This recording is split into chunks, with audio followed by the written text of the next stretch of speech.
for our legacy waste disposition project. They have shipped roughly 460 cubic feet of mixed low-level waste to Energy Solutions. They've shipped another 760 cubic feet of mixed low-level waste to the Tosca incinerator, and they've disposed of 1,800 cubic feet of outside legacy waste at the U landfill, and there was also an additional 466 cubic feet of outside legacy waste that went to Energy Solutions. In regards to the environmental indicators, which we've talked about over the last several months, which had to do with the surface water area and the human exposures. There's still a great deal of attention at EPA headquarters because this is a Government Performance and Results Act. It's something that EPA has to report to Congress on a regular basis about whether these goals have been met.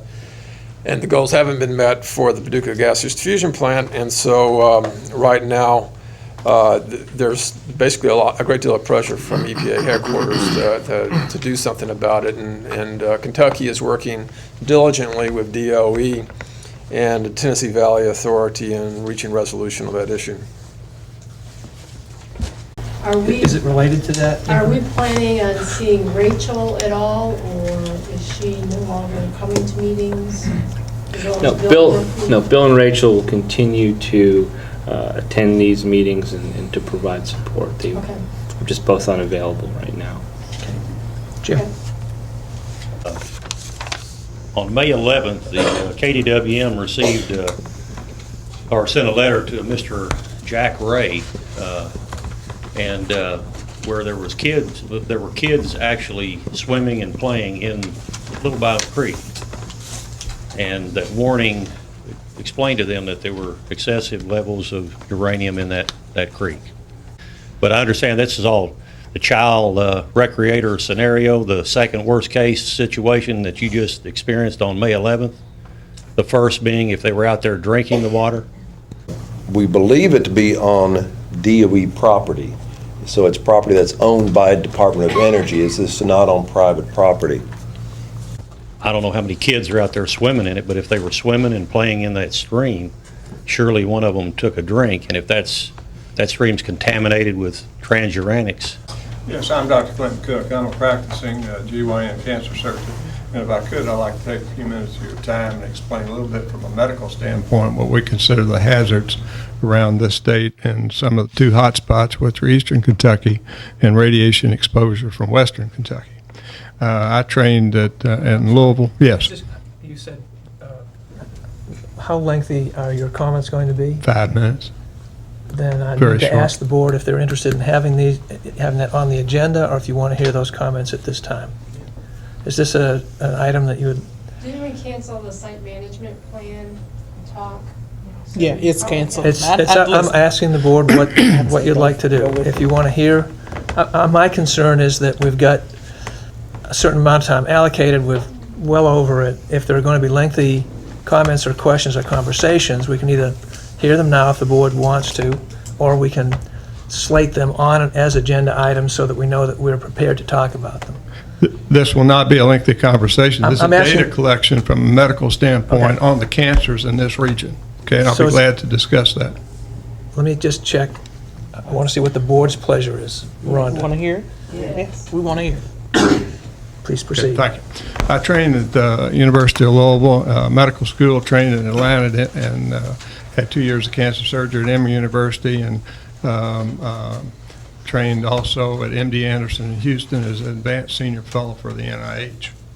I practiced in Louisville for 31 years. I had a very high referral practice around the state, and certainly from this part of the country with Dr. Harry Carlos and some other physicians here, because I do radical cancer surgery and gynecologic surgery. I've been a member of the KMA State Cancer Committee for some 20 years. I chaired it for 9 years, and we collect the data from this area and all over the state, and we provide that to the National Institute of Health data collection base. It's interesting that because chronic exposure here of depleted uranium There are many cancers related to that we are monitoring now very carefully, and all the statistics are being gathered, and that some of them that are coming out are going to be quite interesting. As you all know, that when radiation gets into the body on depleted radiation, it either comes in orally and goes into the lung or down into the stomach. All of the radiation that comes in, radioactivity goes through the stomach. Even if it comes in the lung, it's transferred over to the stomach, and then it's stored into the liver. The fastest growing cells in the body are the ones that are affected most, and the slowest reproducing cells are the ones that are least affected, such as the brain. But right now we're monitoring leukemia, thyroid cancers, brain cancer, bone cancer, breast cancer, skin cancer, stomach cancers, lung cancers, and birth defects. And again, this is going to be monitored very carefully, and the NIH is going to be monitoring very carefully. So if there are radioactive spills down here, and we have health risks that were just discussed, this is very, very serious for the population of this area. I want you to know that. Yes. As they're watching the results, will you have something compiled as far as a report that you could maybe come back and present as an agenda item for us? I'd be in the glad to. future? The data is being collected and then summarized by the Markey Foundation at the University of Kentucky, and also by the Brown Cancer Foundation in Louisville. And what kind of time frame is that going to be available? It'll be available as we see what evolves here with what appears to be some radioactivity that is outside the bounds of your plant. So maybe next spring you may have something you could share with us, or is that too soon? Okay. It could well be, yes, Okay. ma'am. Okay, thank you. That John, then this John. John. Recently, and I think it was last week, there was an article in the Courier Journal about Gulf War and Iraqi War veterans who are reporting a high incidence of health effects that they are attributing to exposure to depleted uranium, not necessarily the radioactive aspect of that, but simply the uranium aspect of that. That apparently the uranium aspect, uranium as an element, has some health risk associated with it that are perhaps not well understood, at least from the standpoint of that article. Is your study going to eliminate that in any way? Because I think for us, we have suggestions that we have uranium as an element substantially outside the security fence, and we have radioactivity outside the security fence. And so we have both of those issues at hand. Well, I would say that there are some cancers going to be hard to identify, whether, such as lung cancer, whether that's going to be caused by cigarette smoking or whether there's any radiation effect to lung cancer. But there are other cancers that have no effect, such as smoking, that's directly related to, can be related to radiation injury. And the most common one is bone marrow, the hemopoietic system, because those cells are the ones that are reproducing themselves the fastest, and they're the ones where the radiation activity is the highest, and therefore the leukemia rate is going to be going up. And so there's been a suggestion by other folks around that this is a hot spot for a lot of those type injuries. Not the acute exposure, but the chronic exposures. But again, the issue that I'm concerned about these are malignancies. So. Uranium as an element, is it carcinogenic? And are you going to be able to look at that issue, that issue in addition to the issue of the radiation as a carcinogenic agent? No, that committee will not do that. Thank you. Okay, yes, ma'am. One more question. You do know we have some available spots on our board, Yes, ma'am. and we have a great need for somebody from the healthcare community.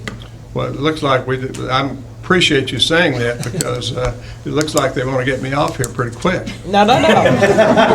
We'll keep you here. Well, I thank you and I appreciate that. We'll send you an application. I came a pretty good distance just to see y'all. Really, Thank you. it's a pleasure to talk to you. Thanks. Yeah. I have one question. Sure. Please sit down. How are you getting out your message to the public, where if someone in the public has cancer, how does everyone around the facility or in this region know to contact you so you can either obtain their medical records, talk to them to find out? Excellent point. We, in fact, I helped develop some years ago. We send videotapes out to all physicians in all counties of Kentucky. And we send that also now as a prototype to other states too, because we led the way on that. And we try to give other physicians first the knowledge of what to look for, how to report it. The database must be complete. And that's already been done to all the family physicians, the expert physicians, the ones that do more or do higher risk type medicine. And also that data is now made available, such as breast cancer, other forms of cancer, melanomas, whatever, to the general public. And that's done through various state regulatory groups around the state. If someone locally has cancer that wants to seek a physician in St. Louis or Nashville, Yes. how would you pick up those people that are traveling out of state and they're no longer, or let's say they wanted to go to their physician out of state? How do you pick up those cancer patients that bypass the local physicians that know how to fill out the forms and to contact you? If the biopsy has been made here and there's histology here, evidence under the microscope, then that's added to the database. The treatment plan is what you're talking about. Treatment plan can be made anywhere. But when the biopsy is made, then that goes into the database. It's staged and goes into the And that database. usually is done locally if a person. Yes, they that's won't correct. travel. That's collected then by the state, comes through the State Cancer Committee, okay, which I've chaired for years. And then it goes to the Markey Foundation, to the Brown Foundation in Louisville, and then directly to the NIH. NIH is very interested in this, but they want specific details. Okay. Thank you. Thank you very much, and I appreciate it. Y'all know my name is George Johnson. I'll take about 10 seconds, and what I want to do is thank this man for having enough interest and concern in this community to come forward and speak. He is a very close friend of Mitch McConnell, for those of you that don't know, and I'm sure that word will get back to Mr. McConnell about his treatment here and the way he was accepted to present his 5 minutes. I hope he does, because this is part of the problem in this area. We want to close our ears to real fact and real interest to people, and that's the health of this community. We don't care about your system of order, but we do want to get word out to people, and this will go directly to the senator, and he will tell him all of the information that was presented here.